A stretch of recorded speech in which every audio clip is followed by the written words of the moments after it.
कहानी की शुरुआत में ही हम रॉय नाम के एक बहुत ही पावरफुल और इन्फ्लुएंशियल बिजनेसमैन को देखते हैं, जो कि रॉय ग्रुप नाम के एक बहुत बड़े कॉर्पोरेट कंपनी का ओनर है और वो वाजी सिटी नाम के एक मेट्रोपॉलिटन सिटी का लीडर भी है। और इस सिटी में बहुत बड़े बड़े गैंगस्टर्स और माफिया रहते हैं। और इसके बाद रॉय अपने सारे पार्टनर्स को ये कहते हैं कि वो एक बिजनेस डील के लिए मुंबई जाने वाले हैं। और हम देखते हैं कि रॉय जब मुंबई आते हैं तो एक कार एक्सीडेंट में उनकी मौत हो जाती है। और रॉय की मौत की न्यूज सबके पास पहुंचते ही वाजी सिटी में रॉय के बिजनेस पार्टनर और मेंटर पृथ्वीराज का बेटा देवराज खुद को वाजी सिटी का नया लीडर अनाउंस कर देता है। और उसके इस डिसीजन को कुछ लोग सपोर्ट करते हैं और कुछ लोग उसके खिलाफ जाते हैं। और इसके बाद ही सबके सामने एक और सच आता है कि रॉय का एक बेटा है। दरअसल सबको पता था कि बहुत साल पहले ही रॉय की फैमिली के सारे लोग मर चुके हैं और रॉय ने सबसे ये बात छुपा कर रखी थी कि उसका एक बेटा है जिसका नाम है विश्वंक रॉय।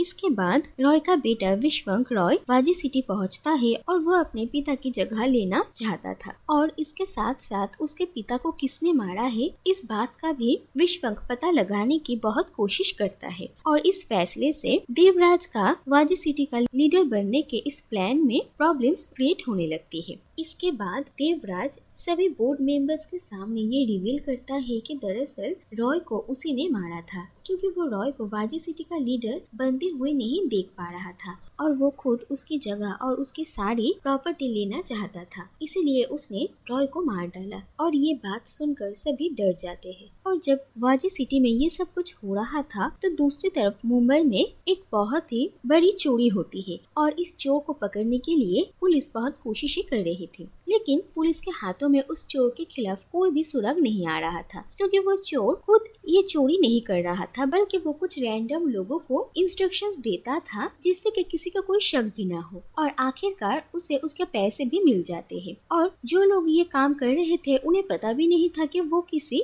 रॉबरी के साथ जुड़े हुए थे। और इसीलिए उस चोर को पकड़ने के लिए एक स्पेशल टीम बनाई जाती है और एक सीक्रेट एजेंट अशोक चक्रवर्ती को असाइन किया जाता है। और अशोक चक्रवर्ती के साथ अमृता नायर, गोस्वामी और डेविड नाम के 3 क्राइम ब्रांच के ऑफिसर्स भी उसकी हेल्प करने वाले थे। और बहुत छानबीन करने के बाद और छोटे छोटे क्लूज को जोड़ने के बाद उन लोगों को जय नाम के एक आदमी पर शक होता है और वो लोग उस आदमी पर नजर रखते हैं। और उन्हें एक दिन ये पता चलता है कि जय एक बार में जाने वाला है। और इसके बाद ही अशोक और उसकी टीम उस बार में पहुंचते हैं और अशोक के साथ जय की बात भी होती है। और बहुत शराब के नशे में जय अशोक के सामने एक सच कह देता है। वो कहता है कि वो अगला चोरी एक ब्लैक बॉक्स की करने वाला है और असल में इस ब्लैक बॉक्स के अंदर एक चाबी है। और वाजी सिटी में जितने भी सारे पावरफुल लोग हैं उनके पैसे एक लॉकर में है और इस ब्लैक बॉक्स में उसी लॉकर की चाबी है। और अगर एक बार वो चाबी इसके हाथ लग जाएगी तो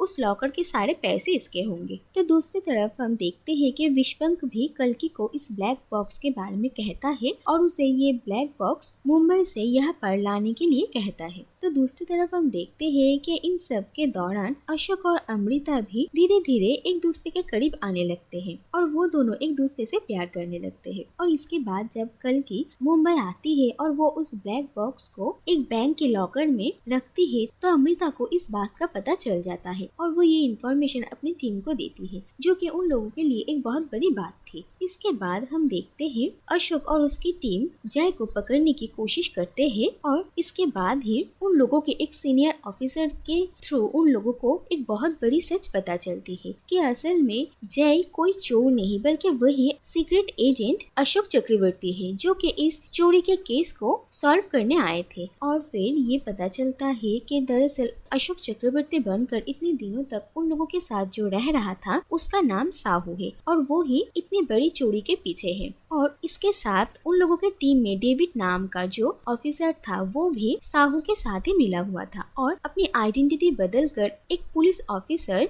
बनकर इस टीम में रहने में डेविड ही उसकी हेल्प कर रहा था। और इसके बाद साहू अपने पार्टनर डेविड के साथ उस ब्लैक बॉक्स को चोरी करके वहाँ से भाग जाता है। और अमृता ने अशोक से बहुत प्यार किया था और उसे इतना बड़ा धोखा मिलने की वजह से वो बिल्कुल टूट जाती है। और इसके बाद पुलिस फोर्स ये प्लान बनाने लगती है कि आखिरकार वो लोग साहू को कैसे पकड़ेंगे। और इस बार रियल अशोक चक्रवर्ती इस टीम को लीड करते हैं और अमृता को वो लोग शक की नजर में भी देखते हैं, क्योंकि उन्हें लग रहा था कि शायद अमृता भी कहीं न कहीं साहू के साथ मिली हुई है। और दूसरी तरफ हम साहू और उसके पार्टनर डेविड को देखते हैं, जिनको देवराज का एक आदमी ढूंढ लेता है और साहू को उन लोगों के लिए काम करने के लिए कहता है, लेकिन साहू इस बात का कोई जवाब नहीं देता। इसके बाद हम देखते हैं कि अमृता भी साहू को ढूंढ लेती है। दरअसल साहू ने ही जाने से पहले अमृता के लिए क्लू छोड़कर आया था कि वो कहाँ जाने वाला है, और उस क्लू को समझकर ही अमृता ने साहू को ढूंढ निकाला था। लेकिन वो उस पर काफी गुस्सा थी और उसे मारने की कोशिश करती है। तो दूसरी तरफ देवराज के लोग उन लोगों पर अटैक कर देते हैं और साहू, अमृता और डेविड किसी तरीके से अपनी जान बचाकर वहाँ से निकल जाते हैं।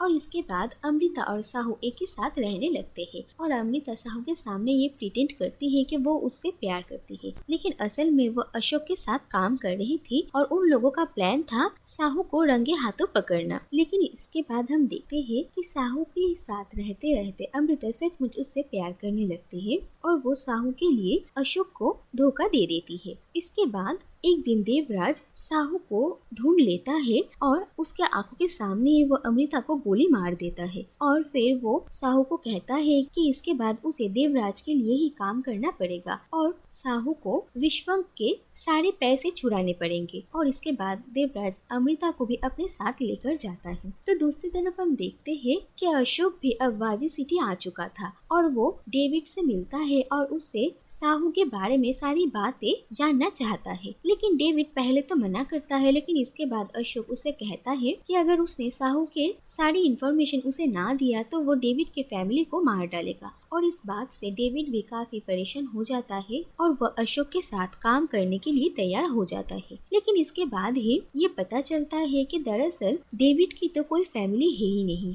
वो सब कुछ एक ट्रैप था और वो अभी भी साहू के साथ ही काम कर रहा है। तो दूसरी तरफ साहू जाकर विश्वंग से मिलता है और देवराज ने उसे जो कुछ भी कहा वो सब कुछ उसे कहता है। लेकिन विश्वंग साहू को कहता है कि अगर साहू उसके साथ काम करेगा और देवराज के सारे पैसे चुराएगा तो वो बदले में अमृता को देवराज से छुड़ा लेगा और उन लोगों के बीच डील हो जाती है। इसके बाद हम देखते हैं कि अमृता को देवराज के लोगों ने एक जगह पर पकड़ के रखा था और वो लोग जब उसे मारने वाले थे तभी विश्वंग के एक आदमी आकर उस शूटर को मार डालते हैं और अमृता वहाँ से बच के निकल जाती है। तो दूसरी तरफ साहू अपने वादे के मुताबिक देवराज के लॉकर में एक बॉम्ब फिक्स करता है और वो बॉम्ब ब्लास्ट होने के बाद ही वो लॉकर सारे फ्लोर्स को तोड़ते हुए एक ट्रक में आकर गिरती है। और फिर उन दोनों ट्रक को जब सड़क से लेकर जाया जा रहा था और साहू भी तभी वहाँ पर मौजूद था तो पुलिस उसका पीछा करने लगती है और वहाँ पर अशोक भी मौजूद था और अमृता को मजबूरन अशोक के साथ काम करना पड़ता है। और साहू को पकड़ने के लिए एक हेलीकॉप्टर के अंदर एक स्नाइपर था जो कि उसे शूट करने वाला था। तो दूसरी तरफ जेट पैक पहनकर दो आदमी भी उसे फॉलो कर रहे थे और इसके बाद उस दो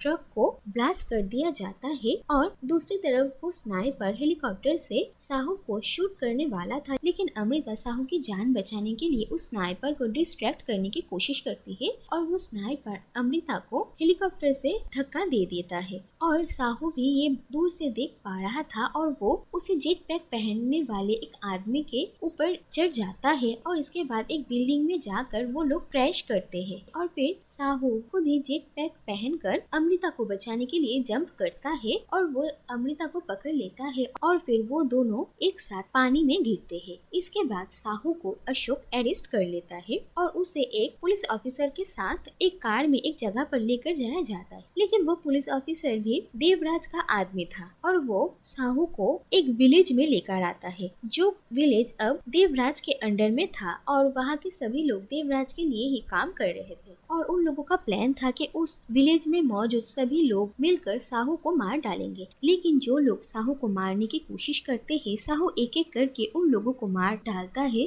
और दूसरी तरफ ये पता चलता है कि दरअसल जो 2 ट्रक ब्लास्ट किए गए थे उनमें पैसे है ही नहीं। जिन ट्रक में पैसे है वो ट्रक जहाँ पर जानी थी वहाँ पर पहुँच चुकी है। और ये सब कुछ पता चलने के बाद अशोक बहुत ही कंफ्यूज था और इसके बाद वो विश्वंक से जाकर मिलता है और उससे इन सब के बारे में पूछता है। और विश्वंक अशोक को कहता है कि दरअसल वो रॉय का बेटा नहीं है। रॉय का असली बेटे का नाम है सिद्धांत नंदन साहू और विश्वंक दरअसल रॉय का सबसे वफादार आदमी इब्राहिम का बेटा है और उसका असली नाम है इकबाल। और जब तक साहू अपने पिता के कातिलों को सजा देकर उनकी जगह लेने के लिए ना आए तब तक इकबाल रॉय का बेटा बनकर उनकी जगह को संभाल रहा था। और दूसरी तरफ हम देखते हैं कि देवराज साहू से मिलने के लिए वहाँ पर पहुँचता है और अब उसके पास कुछ भी नहीं बचा था और साहू भी उसके सामने ये रिवील करता है कि दरअसल वो ही रॉय का असली बेटा है और उसे बहुत पहले ही पता चल चुके थे कि उसके पिता को देवराज ने ही मारा है और वो देवराज को थोड़ा थोड़ा करके बर्बाद करना चाहता था और आखिर में वो उसे मारना चाहता था, इसीलिए उसने ये सब कुछ प्लान किया था। इसके बाद देखा जाता है कि वहाँ पर मौजूद सभी लोग भी देवराज के खिलाफ हो जाते हैं और वो सब साहू का साथ देते हैं क्योंकि साहू के पिता ने एक बार इस गांव के लोगों को बचाया था। इसके बाद साहू देवराज को मार डालता है। तो दूसरी तरफ हम देखते हैं कि कल की विश्वंक को धोखा देकर देवराज के लिए काम करने वाली थी और वो रॉय का लॉकर खोलकर सारे पैसे देवराज के लिए लेना चाहती थी, लेकिन वो उस लॉकर को खोलकर देखती है कि उसमें पैसे नहीं है बल्कि वहाँ पर रॉय और उसके बेटे की बहुत सारी फोटोज है। और इससे कल्कि को भी ये पता चलता है कि दरअसल रॉय का असली बेटा है साहू और इस बात को देखकर वो बहुत ही डर जाती है और उसे एस्थमा का अटैक शुरू होता है और उसके पास इनहेलर ना होने की वजह से वहीं पर दम घुटकर कल्कि की मौत हो जाती है। इसके बाद देखा जाता है कि साहू वाजी सिटी में अपने पिता की जगह लेता है और अब वो वाजी सिटी का नया लीडर बनता है। इसके बाद कुछ महीने बीत जाते हैं और हम देखते हैं कि साहू अमृता से मिलने के लिए ऑस्ट्रिया आता है और वो दोनों इतने दिनों बाद एक दूसरे को देखते हैं और वो दोनों ही काफी खुश होते हैं और फाइनली वो दोनों एक हो जाते हैं और यहीं पर ये कहानी खत्म हो जाती है।